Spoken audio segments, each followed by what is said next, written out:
আমি আর এটাতে কি বলবো, আমি তো আমার মতো করে জিনিসটা বানাইছি। একটা রকস্টার লাইফ আসলে নর্মাল হয় না।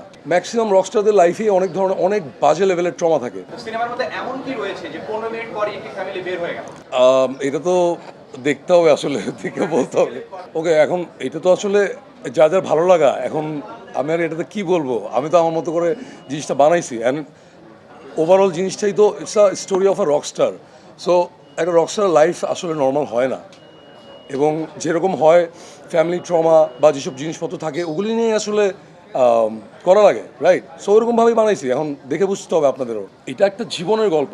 এখানে আসলে দেখেন, মানুষের জীবনে খারাপ আর ভালো অনেক কিছু থাকে। কারো জীবন অনেক স্মুথ থাকে, কারো জীবন অনেক অনেক আপস অ্যান্ড ডাউনস, অনেক স্ট্রাগল, অনেক কিছু থাকে।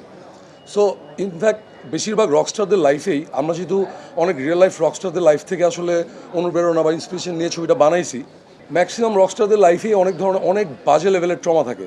সো ওরকম ট্রমা থেকেই আসলে মানুষের ওই রকস্টারদের মিউজিকটা আসে।